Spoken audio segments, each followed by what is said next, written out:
I was returning from deployment, my first Christmas with my family in years, when my dad texted me. "Christmas is better without you, don't come." I replied with one word, "I understood." I replied with one word, "I understood." Then I discreetly changed some documents. 48 hours later, there was this missed call from one of their lawyers.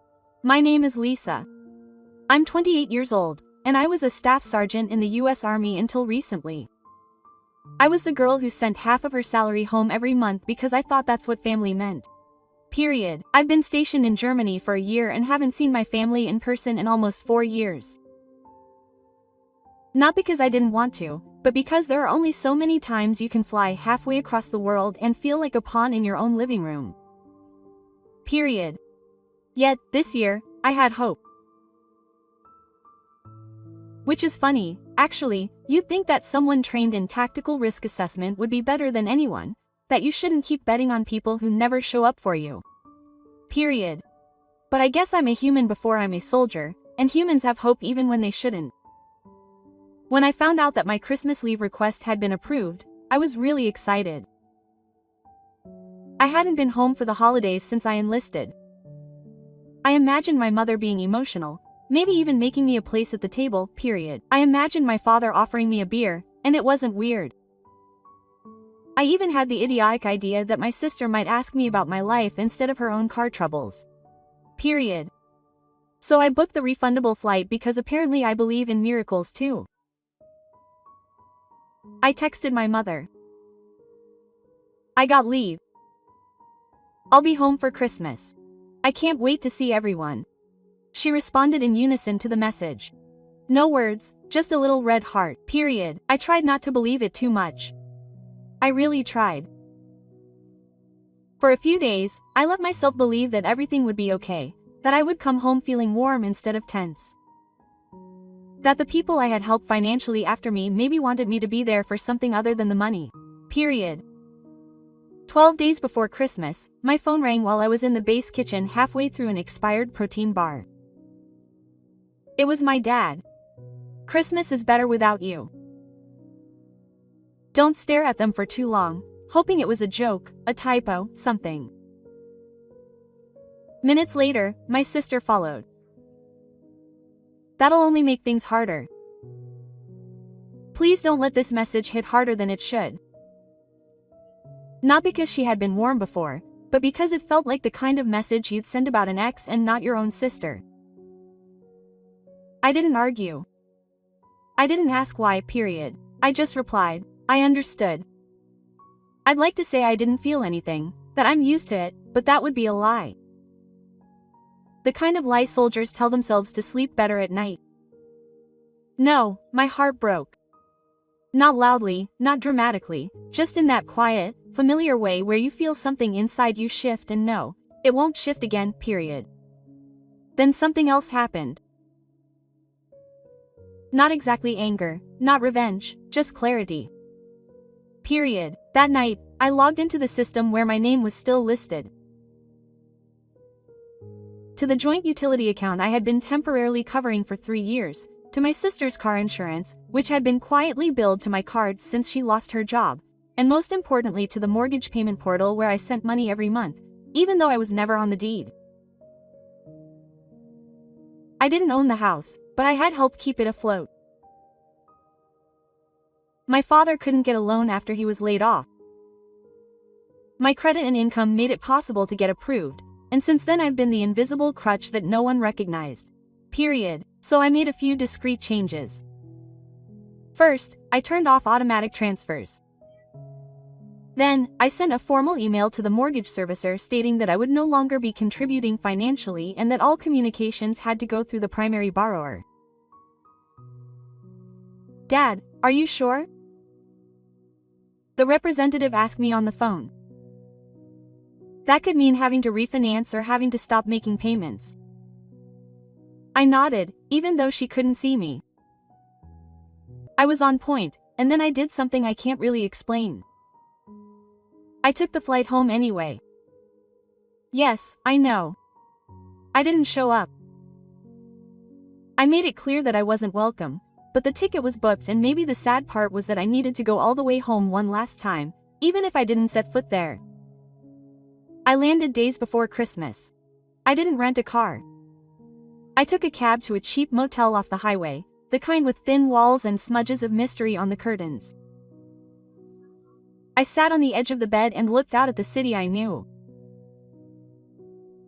The lights, the same stores, the same cold wind and the bare trees, but I didn't feel like I belonged here. Period. I felt like an outsider who no longer belonged in her own V. I didn't stop by the house, I didn't reach out again. I just waited. The next morning, my phone wouldn't stop ringing. Not that missed call. 3 from my father, 2 from a blocked number, 1 from my sister, and a number I didn't recognize. Until I got voicemail. Ms. Morgan, this is Nathan Kala, your parents' attorney. I've been informed that you've withdrawn the financial support on their mortgage. They're understandably worried. I'd like to talk to you before this creates any more complications. Complication, I whispered, staring at the phone. Now they were worried. Not when I was transferring money across the Atlantic, not when I was missing birthdays, holidays, entire years of my own life. No, now that the money had stopped, period. I didn't call back. I ordered a cheap takeout. I pulled back the thin curtain of the motel and let the silence envelop me like armor. I was officially home for Christmas, but not where he could see me clocking in for the first time in years. I felt the edge of something I hadn't tasted in a long time. Control, period.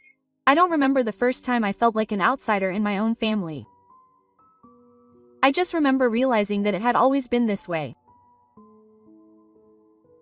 There was no big poi event and no dramatic moments of leaving the house, but a slow accumulation of moments where I was reminded politely, passively, or with a smirk that I was useful but not essential.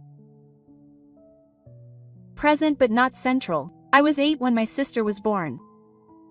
She came into the world with a red face and screaming, and my parents treated her like she had come straight from heaven on a personal cloud. Period. My father called her the miracle baby, which always made me wonder what that meant to me. A warm-up act? To be honest, I was a quiet child, not dark or weird, just quiet. I read books, I lined up my toy soldiers, I got decent grades, period. No one worried about me. And in my family, not needing help meant not attracting attention, period. My father was a foreman at an asylum at the time. He had a big personality, laughed loudly, and had strong opinions. He was the kind of man who thought emotion was a weakness, unless it came out in a tight fit or a raised voice, period. And if I cried, he would tell me to stop. If I kept quiet, he would call me dramatic. If I got mad, he'd tell me to stop acting like a girl. Which was ironic, since I was mad, period, and my mother was gentler, but in that vague, hazy way where you're not quite sure she's in the room with you. She'd forget about teacher meetings, forget when my sports practices were, sometimes forget to make lunch, period, but she'd remember broom recitals, play dates with the kids, her favorite snacks. I wasn't unloved, but I went unnoticed. Unless I did something wrong, period. When I turned 16, I got a part-time job at a local gas station. I saved every dollar. I imagined using it to buy a used car, go out, drive around until the world seemed bigger. But a month later, my father borrowed my savings to fix a leak in the roof. The roof was never fixed, but for Hollis' 16th birthday, there was a digi and cupcakes catered by a caterer. I joined the army when I was 19. No one stopped me. My father said that's it. My mother cried, but she felt like she was putting on an act, like she thought that was what mothers were supposed to do.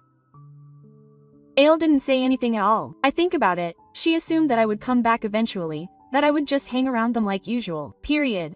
Boot camp was brutal, but it made sense to me. There were rules, expectations, consequences. If you worked hard, you earned something. You were part of something. For the first time in my life, I felt like I had a place at home during that time.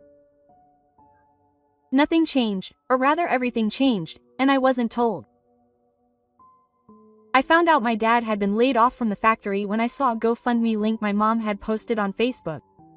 And the caption said, "Tough times, try to stay afloat. Every little bit helps." That was the first time I ever transferred money. I didn't even think about it.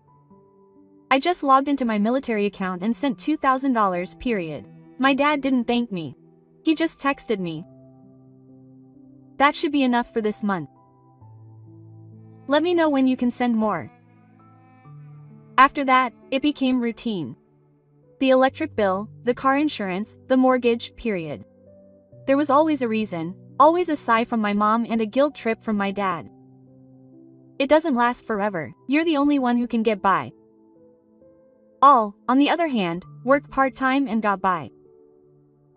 At 22, she had an accident with her second car. I paid the deductible and helped her buy a used one. She sent me a one-word message, "Thank you, period." A month later, she posted a photo with the caption, "When you work hard, you earn your rewards." I didn't say anything. I just took a screenshot and saved it in a folder called Unpaid Debt and Unspoken Things. Period. When I visited them for Christmas 4 years ago, my last real attempt, they barely looked up when I walked in. My old bedroom had been converted into a warehouse. I slept on the couch.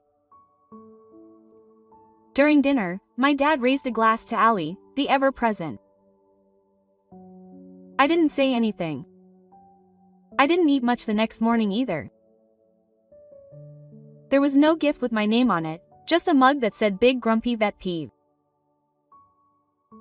My mother said, "Just kidding." I smiled because that's what you do when you're a traveling star. After that, I stopped going back, period. I kept sending money, answering calls, but something inside me started to close the doors gently. One had to be done, but somehow I kept hoping. When my leave request was approved this year, I thought maybe they had changed. Maybe I'd show up and he'd be happy to see me. Not because I'd wired money or solved some other crisis, but because I was being myself, period. It was a foolish hope. But hope doesn't always need permission. Sometimes it just shows up, not now. I sat in a motel on the side of the highway, thinking about all this. The birthdays I'd missed, the failed peace I'd hijacked, the versions of myself I'd buried to keep the peace. Period. I thought about how I'd trained for combat zones but couldn't survive in my own living room. Period. I thought about who once told me I was too intense because I didn't laugh at a meme where someone pretended to be a homeless veteran to get likes. Period. I thought about my mother telling me, "We love you. We just don't know how to show it," like love was a riddle I hadn't figured out. Period. And I realized something that hurt and healed me at the same time. I wasn't part of that family, not really. I just funded it, period. The calls started 2 days before Christmas. At first, I ignored them. Not out of malice, at least not consciously, but because I didn't owe them an emergency, period. I was done dropping everything as soon as my phone lit up with a 503 area code. No more damage control for people who only remembered my number when something broke, period, and the first wave was small. A missed call from Dad, a voicemail from an unknown number, a call from Ha at 11:49 p.m., which I guess was just late enough to be annoying but early enough to be dramatic. I didn't listen to the second wave. That call went missing before noon. 1 from my home landline, 3 from Dad's cell phone, 2 from and a number labeled Kalawi in Greenlow office. It was the last one that caught my attention. I sat on the edge of the motel bed, a cup of coffee in my hand, staring at the plant ID as if it could explain itself. Curiosity finally got the better of me. I pressed play. "Miss Morgan, this is Nathan Kalavat, your parents' attorney. I've been informed that you've stopped contributing to a jointly funded home." They're understandably distraught. "I'd like to talk to you before this creates any more complications." Complication, did I mumble? Yes, like self-respect. I didn't call back. I didn't want to be managed. I knew how this game worked. Turning worry into guilt, making guilt seem like duty, and hoping I'd disappear before he had to deal with the consequences of a life without me. And when that happened, I put my phone on Do Not Disturb and went for a walk. It was snowing, that soft early winter snow. Just enough to hug your shoulders, not enough to make anything pretty. The streets looked the same as I remembered. A little dull, a little gray. My hometown hadn't changed much, but somehow I had, and I passed by the bakery where I used to buy cheap donuts on Saturday mornings. The sign was faded now. Al got caught shoplifting once, and I was the one who rode my bike across town to bring her home so her dad wouldn't take her. She thanked me by not speaking to me for a week. She said I ruined her mood. I laughed, a sad laugh, the kind that sounds more like an exhale with memories stapled to it. When I got back to the motel, the receptionist looked at me. "The front desk phone keeps ringing for you," she said. "You're some kind of local celebrity." "Something like that," I replied, and I went upstairs that night. I did what any emotionally stable adult would do. I opened the bottle of cheap whiskey I'd bought at the gas station and sat in the dark, re-watching old training videos on my laptop. Period. Not because I missed deployment, but because it reminded me of who I was when I wasn't being used at 1 a.m. The messages came in. Up until that point, it had been outrage and confusion. "Lisa, you can't abandon your family. We needed that money. What's wrong with you?" But now the weather has changed, period. Mom's been crying all day. Dad says he's got chest pains. You've killed him with your silence, period. I raised my glass to the ceiling. Emotional manipulation from the 1995 vintage is still relevant today. I almost gave in, not because I believe them, but because that's what I've been conditioned to do. Appease, resolve, carry, period. But then I remembered something my CEO once told me. The silence you keep is often more powerful than the things you say. So I kept silent, period, on Christmas Eve morning. The messages had morphed from dramatic to biblical. There were Bible verses, a cryptic message from Hala. Some people forget that he fed them when they were hungry, period, followed by a family photo. Mom and dad on the couch, 3 stockings on the wall. Mine wasn't there. That's when I broke the silence. Not with a call, not with a text, but with a simple post. A photo album titled "Justy and Clear to Make Things Clear." Caption: Sometimes family isn't the one you were born into and doesn't ask for proof every time you say you're tired. Period. Inside were screenshots, bank transfers, insurance payments, mortgage press releases with my routing number blacked out, dates, totals, no comments, just receipts. The reaction was immediate. The comments poured in and cousins I hadn't heard from in years private messaged me. "Lisa, are you serious? Did you pay for all this? They always made it seem like you abandoned them. I had no idea. This is nonsense." Mom's Facebook went dark within the hour. Dad changed his profile picture to a picture of him fishing. Classic avoidance. Alla posted something passive-aggressive about people who thrive on drama. I didn't respond because I was high, but I booked a night at a higher-end motel. At 6:32 p.m., I got a voicemail from Dad. "You've gone too far, Lisa. Too far. You've humiliated us. I don't even know who you are anymore. You used to be loyal. Now you're just cruel. Congratulations. You ruined Christmas." It was rich, considering I wasn't even invited. At 7:10 p.m., Al sent one last message. "Did you make yourself understood?" He's panicking. Mom isn't eating. Dad is threatening to sell the house. Are you happy now? No, I wasn't happy, but I was honest with myself if no one else was. I stared at the screen for a long time and typed a reply, then deleted it. Instead, I sat in silence again. This time, I realized I wasn't waiting for him to understand. I was finally learning to stop explaining. Period. I didn't respond to Haley's last text, the one where she said, "Are you happy now?" Because I wasn't.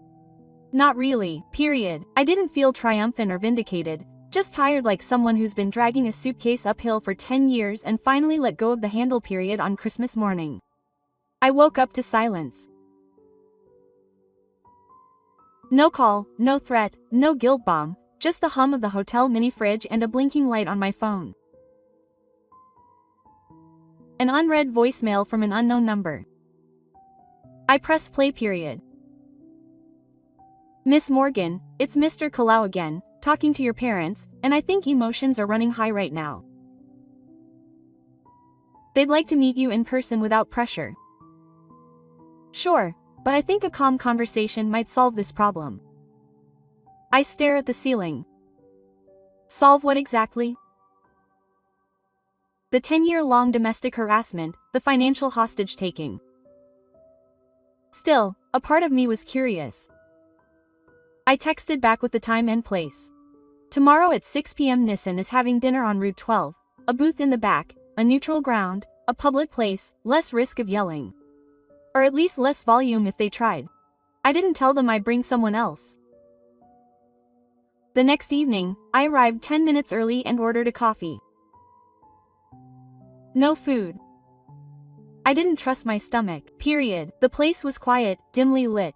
An old jukebox in the corner. The Christmas lights were still flickering as if he hadn't gotten the memo. I chose a booth in the back, the kind where you can see the door and all the exits. Period. At 3 p.m. sharp. They came in. Period. Dad in his stiff jacket. Jaw set, Mom clutching her purse as if he might flee the scene without her. She's wearing oversized sunglasses indoors, which was either a fashion choice or a flimsy disguise. Period. They slipped into the stall without speaking. Period. Dad went first. We don't want this to get any worse than it already is, Mom added, her voice shaky. We're a family, we've all said things we didn't mean to. Period, and sniffed them out. But putting our private business online was low. Lisa, even for you. I leaned back. Even for me, that's interesting. Dad narrowed his eyes. Did you humiliate your mother, your sister, me? I took a sip of coffee. No, you did it yourself. I just stopped covering him up. His sunglasses slipped a little. His eyes were red. You didn't have to interrupt us. This house, I interrupted, was partly paid for by someone who wasn't allowed to set foot in it for Christmas. Let's not pretend this is a logistical issue. Dad ironed out the points. We came here to fix this. But if you keep playing the victim, no one's playing anything, I said. My voice flat.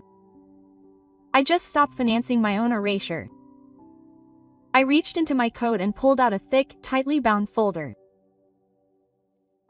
Since we're all here, let's be clear, I slid it across the table. Inside were records of every transfer I'd made, every bill I'd paid, a signed document from the lender confirming that I'd stopped paying, the insurance statement for the car in LA. Yes, screenshots. All the ones they'd conveniently forgotten, not Mom's face in Polly. Dad's face turned red. Lahi's lips formed such a tight line I thought she was going to implode. We didn't ask for all this, Mom whispered. You didn't have to, I said. You expected it. That's all. Dad slammed his hand on the table. Do you think that makes you better than us? No, I said quietly, but not stupid enough to keep paying people who treat me like a burden. Tearing off her sunglasses. Her eyes were red. You're cruel. You're doing this to your own family. Family is a double-edged sword. Comma, I said. I'd walked through it alone for years. That's when the bell above the restaurant door tinted. I didn't have to look. I already knew. Until Tom walked in, tall despite his cane, silver hair combed back, eyes as bright as ever. Point she wore a coat older than me and an expression that stalked the entire room. Well, he said in a calm voice, it's comfortable, period. Dad stood up, panic written all over his face. Tom, I didn't know you were in town. You never know, Tom said. That's your problem. He turned to me. Lisa, it's good to see you. You're holding up better now. He looked at my parents and then went. I heard about the messages, the way you talked to him, the lawyer, the crying. You were always a good comedian, Ron. Dad opened his mouth. Nothing came out. It's funny, Man continued. When Lisa visited me last year, quietly, she didn't ask for anything. She helped me clean the gutters. She talked to me like I mattered, and when I had this health problem, she was the only one who showed up. Period. She flew from another continent to be here. Mom started talking. Tom raised his hand. Keep it. Then he reached into his coat and pulled out a sealed envelope. He placed it on the table in front of my father. My updated will signed weeks ago. Lisa is the sole beneficiary. The silence was nuclear. The house, the land, the savings. It all goes to her, period. She opens her mouth. Are you kidding me? No, Tom said. I don't joke about the consequences, period. Dad looked like he'd been punched. You're eliminating us. I'm finally stopping the rot, Tom said. And no, you can't contest it. I had it notarized and filed with my lawyer. He turned to me. I should have done it sooner. I'm sorry I waited. I relented. My throat tightened. You did it your way. Tom turned and left. No drama, just the quiet sound of his cane tapping the tiles, period. Got up and put some bills on the table. Thanks for the meeting. Mom blinked. Lisa, please. You've made your decision, I said. It was mine. Dad grunted. So you're leaving after all we've done for you? I looked him straight in the eye. You haven't done anything for me. You've done things to me and now I'm done. I left that night. Back at the motel, I got one last message from I don't know who you are. I didn't answer, but I whispered to the empty room that someone had finally learned to leave. No epilogue. Months later, I stood in the middle of Uncle Tom's living room, surrounded by moving boxes. And I felt something I hadn't felt in years. Calm, not the bad kind, the kind that's laced with guilt, but real calm. Peace, period. I went back on leave after the estate was finalized, period. The lawyer had handled everything smoothly, without drama, without fuss. Just a transfer of ownership from someone who had seen me, really seen me, to someone who finally understood what it meant to be seen, period. And the house was small, old, quiet, but it was mine. And not because I had earned it through blood, guilt, or obligation, but because someone thought I deserved better than survival, period. I kept a photo on the mantelpiece of me and Uncle Tom from that last visit.